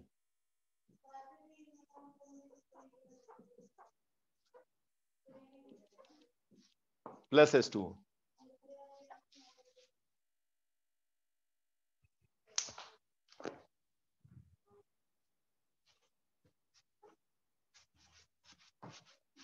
आप इसको इस तरीके से याद रख सकते हैं, यहां पे वाटर रिमूव होना है, यहां पे वाटर का रिमूवल होना है, तो आप इसको इस तरीके से याद रख सकते हो। जैसे ये थैलिक एनहाइड्राइड है और फिनॉल, फिनॉल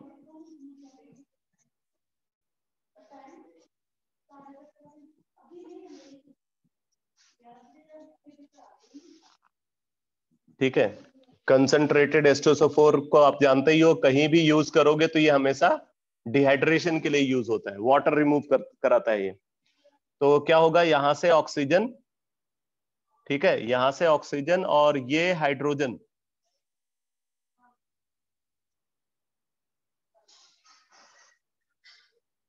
ये ऑक्सीजन और ये दोनों हाइड्रोजन रिमूव हो जाते हैं H2O के फॉर्म में, और फिर ये प्रोडक्ट आपको मिल जाएगा।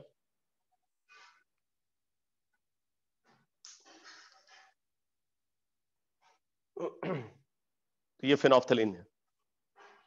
फिनोफ्थेलीन आपको पता है कि इंडिकेटर के लिए एज अ इंडिकेटर यूज होता है।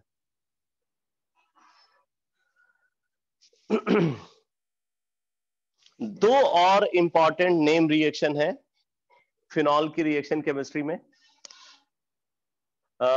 Number 1, Lederer Manasse reaction. Lederer Manasse reaction, अभी मैं सिर्फ आपको इसका नेम बता रहा हूं, नेम और इंफॉर्मेशन, बाकी इसका डिटेल जो है पॉलीमर में डिस्कस करेंगे, क्योंकि यहां पे एक इंपॉर्टेंट पॉलीमर बनता है, लेडरर Manasse reaction, LADERER।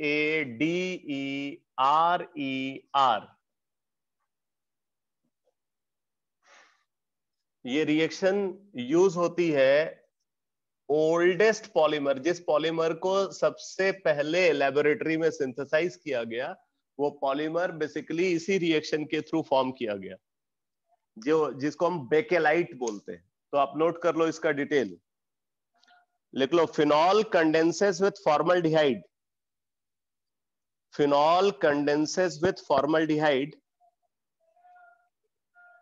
Phenol condenses with formaldehyde which is taken in excess, which is taken in excess, which is taken in excess in presence of, in presence of, in presence of alkali, in presence of alkali, in presence of alkali like NaOH, in presence of alkali like NaOH, in presence of alkali like NaOH, to form a polymer, to form a polymer, to form a polymer called bakelite, to form a polymer called bakelite, to form a polymer called bakelite। ठीक है, तो देखो यहां पे phenol को consider करते हैं और फॉर्मल्डिहाइड को कंसीडर करते हैं। मान लो M मॉलिक्यूल इसका है, N मॉलिक्यूल इसका है, फिनॉल और फॉर्मल्डिहाइड को कंसीडर करते हैं, और साथ में हमने NaOH को यूज किया। वैसे एसिड कैटालाइज्ड रिएक्शन भी होती है ये, ठीक है। तो इसको हीट करते हैं, तो हीट करने पे बेकेलाइट बन जाता है। बाकी बेकेलाइट का स्ट्रक्चर कैसा है ये हम लोग पॉलीमर में देखेंगे, ठीक है। बेकेलाइट का फॉर्मेशन होता है जो कंडेंसेशन पॉलीमर है और उसके साथ वाटर। ये रिएक्शन लैडरर मेनासे रिएक्शन के नाम से जानी जाती है।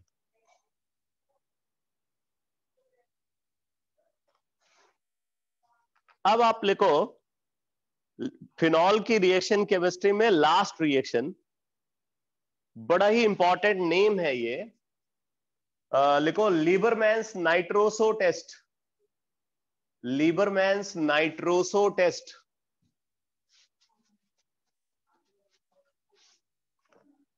लीबरमैन्स नाइट्रोसो टेस्ट,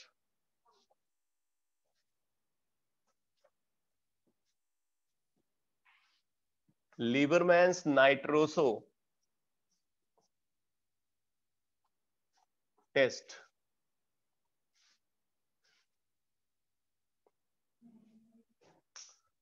इसका डिटेल लिखो बेटा, लिखो when phenol is treated with, when phenol is treated with concentrated, when phenol is treated with NaNO2 and concentrated H2SO4, when phenol is treated with NaNO2 and concentrated H2SO4, when phenol is treated with NaNO2 and concentrated H2SO4, then it gives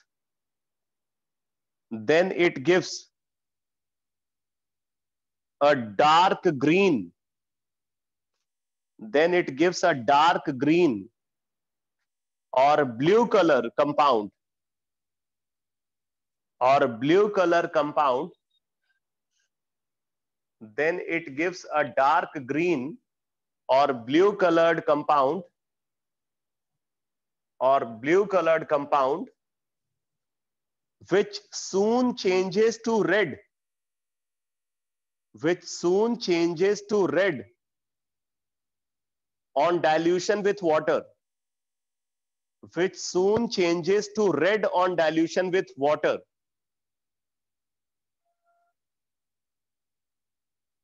which soon changes to red on dilution with water, आगे लिखो, and on addition of alkali, and on addition of alkali like NaOH, and on addition of alkali like NaOH to this solution, and on addition of alkali like NaOH to this solution, original dark green or blue color, original dark green or blue color is restored. Original dark green or blue color is restored.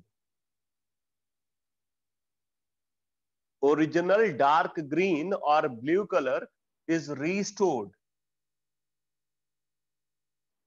आगे देखो, this reaction is used as a confirmatory test. This reaction is used as a confirmatory test. This reaction is used as a confirmatory test for phenol. This reaction is used as a confirmatory test for phenol. ठीक है, तो इस reaction को हम phenol के लिए confirmatory test के form में कंसीडर करते हैं. तो देखो बेटा, यहां पे होता क्या है, फिनॉल है हमारे पास, फिनॉल को हमने ट्रीट किया NaNO2 एंड कंसंट्रेटेड H2SO4 या HCl के साथ. NaNO2 एंड कंसंट्रेटेड H2SO4 और HCl. वैसे यहां पे हम कंसंट्रेटेड H2SO4 को प्रेफर करते हैं. तो यहां से देखो NO पॉजिटिव मिल जाएगा, इलेक्ट्रोफाइल मिलेगा NO पॉजिटिव, वो फिनोलिक रिंग पे अटैक कर जाता है. तो फिनोलिक रिंग पे अटैक करके NO पॉजिटिव ये बना लेता है पैरा नाइट्रोसोफिनॉल. पैरा नाइट्रोसोफिनॉल बन जाता है. ठीक है, ये है पैरा नाइट्रोसोफिनॉल.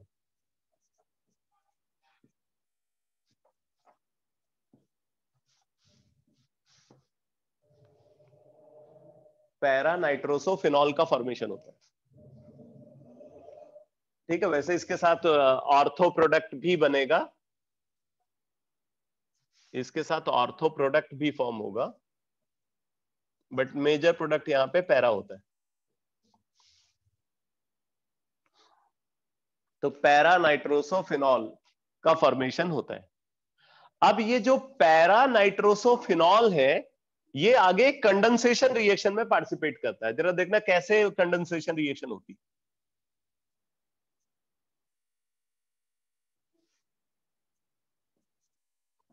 ये है पैरा नाइट्रोसोफिनॉल. दूसरी तरफ जो फिनॉल है उसका एक टॉटोमराइज्ड फॉर्म, फिनॉल का टॉटोमराइज्ड फॉर्म को कंसीडर कर रहे हैं. फिनॉल का एक टॉटोमेरिक फॉर्म,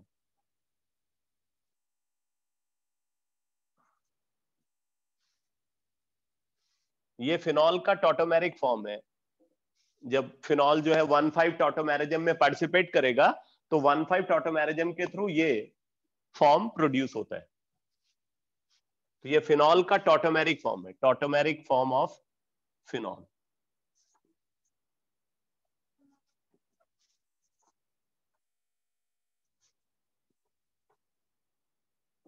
अच्छा, कंसंट्रेटेड H2SO4 तो है ही यहां पे. कंसंट्रेटेड H2SO4 हम इसीलिए प्रेफर कर रहे हैं, यहां पे कंसंट्रेटेड H2SO4 है. अब देखो क्या होगा, ये कंसंट्रेटेड H2SO4 हमेशा डिहाइड्रेशन कराना चाहता है. तो यहां से ऑक्सीजन और ये हाइड्रोजन ये रिमूव हो जाता है. ये ऑक्सीजन और ये हाइड्रोजन रिमूव हो जाएगा.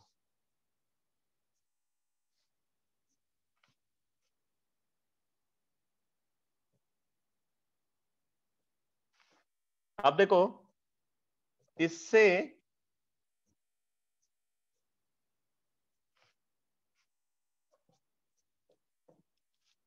ये प्रोडक्ट बन जाता है। ठीक है, इस प्रोडक्ट का फॉर्मेशन होता है। इस प्रोडक्ट को बोलते हैं इंडोफिनॉल। ये जो प्रोडक्ट है ये इंडोफिनॉल बोला जाता है, इंडोफिनॉल, जो कि यूनिवर्सल इंडिकेटर होता है, यूनिवर्सल इंडिकेटर।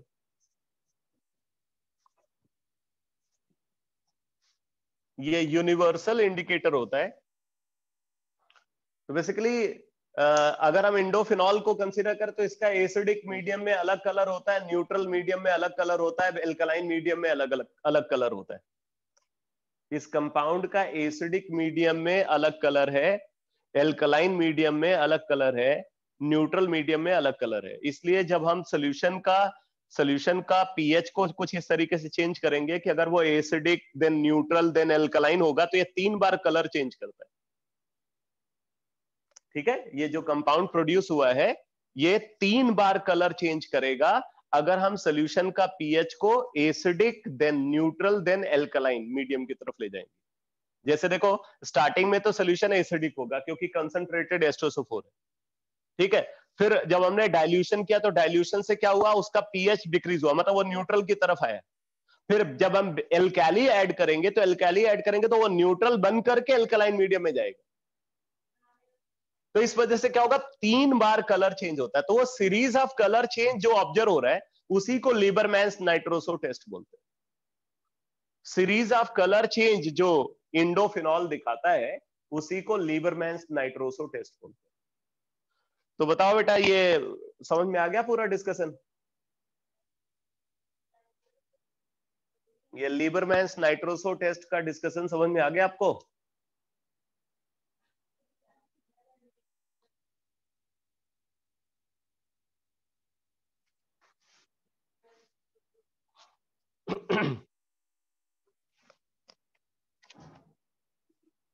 अब आप नोट करो, ईथर, ईथर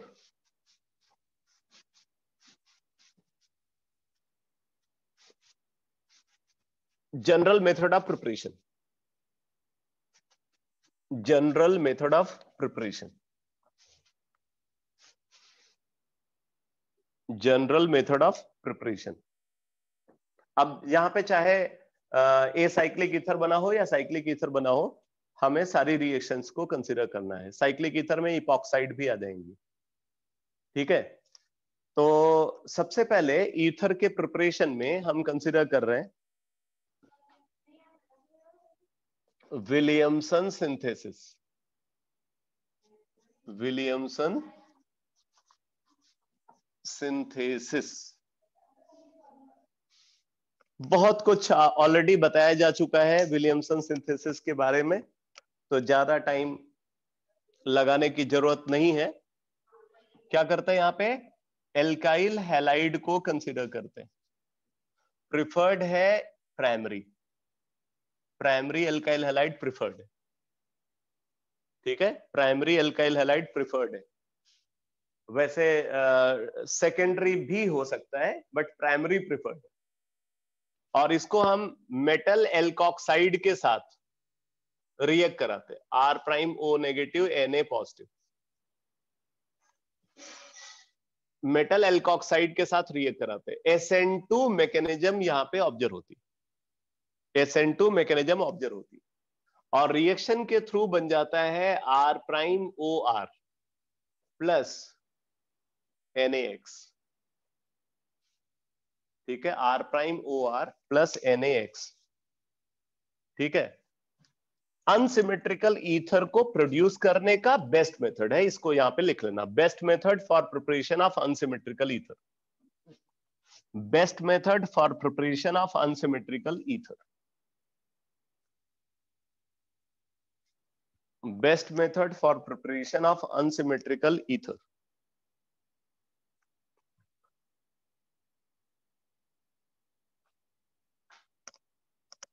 तो एक बात आपको मैं यहाँ पे रिमाइंड करा देता हूं, जैसे मान लो अगर आपको इस ईथर को फॉर्म करना है, अगर आपको ये ईथर फॉर्म करना है,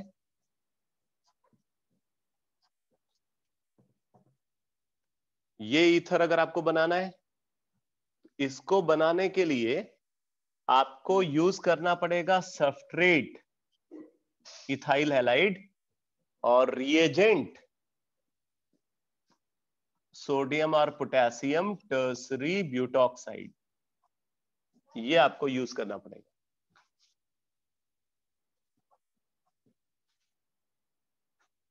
ठीक है, क्योंकि टर्सरी एल्काइल हैलाइड को अगर आप एज अ सब्सट्रेट यूज करोगे फिर तो एलिमिनेशन प्रोडक्ट बनेगा, इसलिए आपको इसको यूज करना पड़ेगा। नेक्स्ट रिएक्शन लिखो ईथर के प्रिपरेशन के लिए, reaction with dry silver oxide, reaction with dry silver oxide, reaction with dry silver oxide.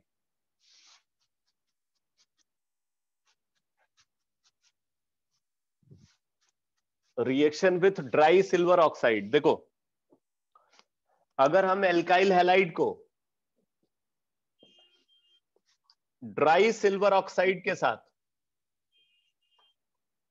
Heat करते, एल्काइल हैलाइड को ड्राई सिल्वर ऑक्साइड के साथ हीट करते, तो यहां पे ROR बन जाता है प्लस AgX, प्रेसिपिटेट आउट होता है। ROR प्लस AgX, AgX का प्रेसिपिटेशन होगा।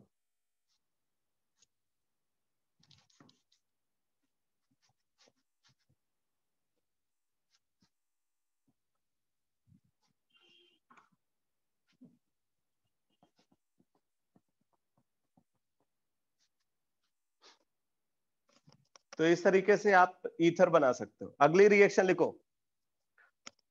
बाय डिहाइड्रेशन ऑफ एल्कोहल, अभी लास्ट क्लास में डिस्कस किया था इसको। Bye dehydration of alcohol, bye dehydration of alcohol, ठीक है। तो जैसे देखो अगर इथेनॉल है, इथेनॉल को कंसंट्रेटेड H2SO4 के साथ 140 डिग्री सेंटीग्रेड पे ट्रीट करते हैं, या एनहाइड्रस Al2O3 के साथ 250 डिग्री सेंटीग्रेड पे हीट करते हैं। अभी मैंने लास्ट क्लास में डिस्कस किया था इसको, इथेनॉल को कंसंट्रेटेड H2SO4 के साथ 140 डिग्री सेंटीग्रेड पे ट्रीट करते हैं, या एनहाइड्रस Al2O3 के साथ 250 डिग्री सेंटीग्रेड पे हीट करते हैं, तो यहां पे ईथर बन जाता है CH3 CH2O CH2 CH3 plus H2O। ये इंटरमॉलिक्यूलर डिहाइड्रेशन है, इंटरमॉलिक्यूलर डिहाइड्रेशन। इंट्रामॉलिक्यूलर डिहाइड्रेशन से बनता है एल्कीन और इंटरमॉलिक्यूलर डिहाइड्रेशन से बनता है ईथर। तो ये रिएक्शन है।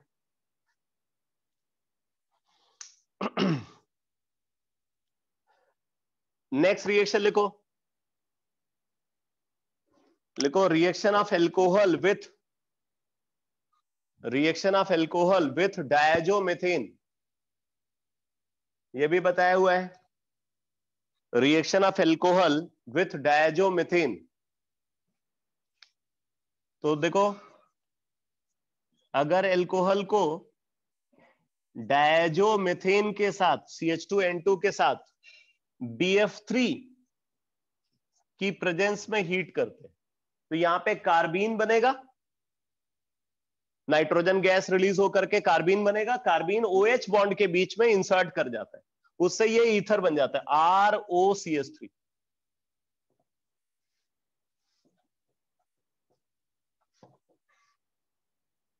ROCH3 ये फॉर्म हो जाता है। इसी तरीके से ईथर के प्रिपरेशन के लिए एक रिएक्शन और है जो पहले मैं बता चुका हूं, लिख लो alkoxy mercuration demercuration, alkoxy mercuration demercuration, alkoxy mercuration demercuration. आप देख रहे हो सारी रिएक्शन रिपीट हो रही हैं। Alkoxy mercuration demercuration.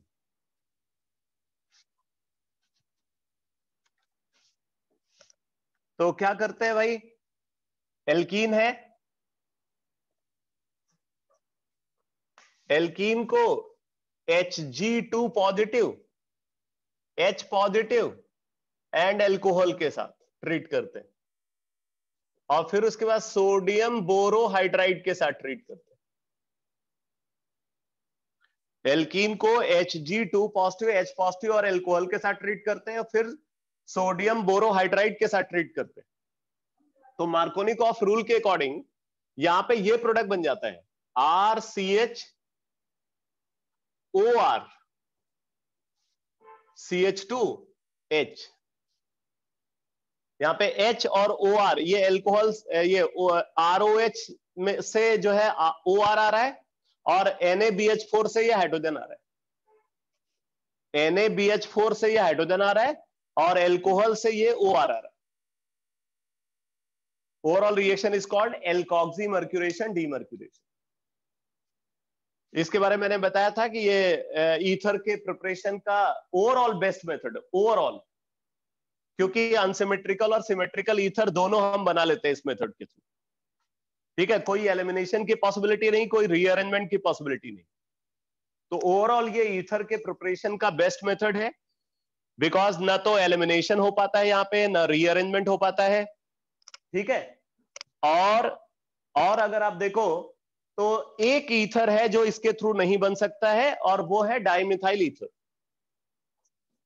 Dimethyl ether हम नहीं बना पाते इस मेथड के थ्रू, बाकी सारे ईथर फॉर्म किए जा सकते हैं इस ईथर को छोड़ करके। बाकी कोई भी ईथर आप इस मेथड के थ्रू फॉर्म कर सकते हैं।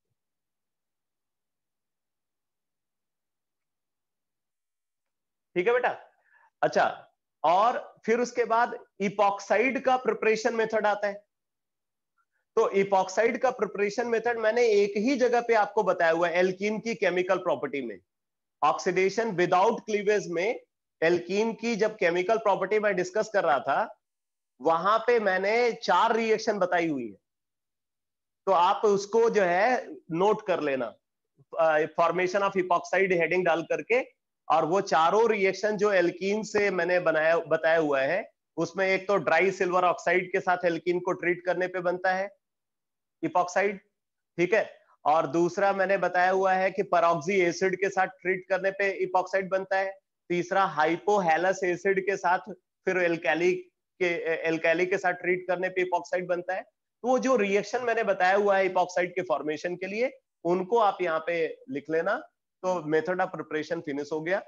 केमिकल प्रॉपर्टी में 2-3 रिएक्शन है जिनको हमें डिस्कस करना है, तो अब मैं उसको जो है कल की क्लास में पहले वो केमिकल प्रॉपर्टी वाली रिएक्शन को समराइज करते हुए, और फिर मैं पी ब्लॉक स्टार्ट करूंगा। ठीक है, कल की क्लास में पी ब्लॉक डिस्कस होगा। अच्छा, एक चीज और समझ लो, इस वीक में आपका एल्कोहल का टेस्ट होगा, इस वीक में एल्कोहल का टेस्ट होगा, फिर अगले वीक में पी ब्लॉक का जो रिमेनिंग ग्रुप्स का टेस्ट है उन पे बेस्ड एक कंबाइंड टेस्ट बनाएंगे, और वो टेस्ट जो है अगले वीक में होगा। तो इस वीक में एल्कोहल, फिनॉल एंड ईथर का टेस्ट होना है। ओके बेटा।